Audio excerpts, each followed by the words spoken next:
Hi, I'm Dayna Steele, the Chief Caring Expert for Caring.com. I've actually done a couple of videos and articles on this particular subject before, and I'm going to do it again because it's such a hard thing to do as a caregiver. And what I'm talking about is taking the keys away from mom or dad or a husband or a wife, a loved one.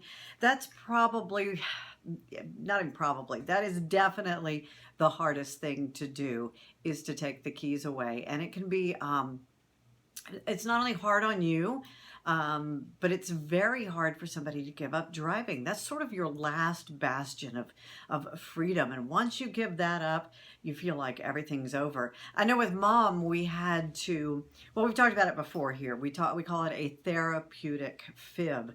We had to tell mom that since my brother was going through a divorce and she was getting the car, that he was going to need a car for a few months. And since she was living so close to me, that I would be picking her up every day, and she really wasn't going to need the car. It was just going to be sitting there, so she could be sort of the hero here with my brother and let him use the car for 2 or 3 months. I said that's probably all it's going to take, and then he'll be back on his feet. Of course, at the end of 3 months, mom had progressed even farther into Alzheimer's and just sort of started to forget about the car, and we played along with that therapeutic fib for a few more months when she did bring it up, and then it never came up again. In the latest study we did at Caring.com, we looked at senior drivers and the most dangerous states and the safest states for senior drivers. One of the things we looked at on this survey is that in 43 states, senior citizens are more likely to die in a car crash than one would expect from the general population. 43 states, that's pretty dangerous out there on the roads. This is one of those things you really have to think seriously about. And I hear it all the time. People say, I just can't do it. I just can't take the keys away from my mom. Well, there's some things you need to keep in mind. How would you feel if your loved one had an accident and hurt or even killed someone else? You would feel pretty bad, especially since it's something you knew deep down needed to be done.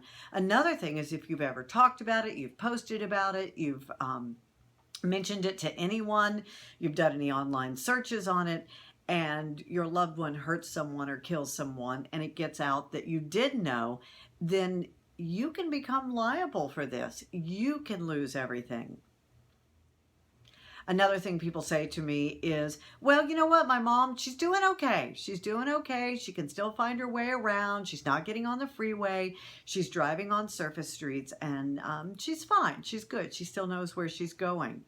And my question to that, what I ask people when they say that to me is, you know, your 12 or 13-year-old, they're tall enough. They can see over the dashboard. They probably know how to drive a car. They've been driving video games and maybe cars at amusement parks. Little cars, they can figure it out. They're not going to get on the freeway. Your 12 or 13-year-old's just going to drive on surface streets. So give them the keys and let them drive to school. Would you do that? No, you wouldn't do it. You would know it's not right, and they can't make proper judgments. Same thing for an aging relative, a loved one, a spouse, a parent, or maybe even somebody with some form of early onset Alzheimer's or dementia. You know when it's time to take the keys away, and you've got to do it. You've got to find a way to do it. Bottom line, the takeaway from the recent Caring.com survey on senior driving is really pay attention to your loved ones, whether they're aging or they're ailing from a dementia or Alzheimer's. Should they be driving? Don't take their word for it. You need to check into this. And then if you do feel like you need to take the keys away, you can search for more information on caring.com. We have lots of stories, lots of videos, lots of information. Be safe out there.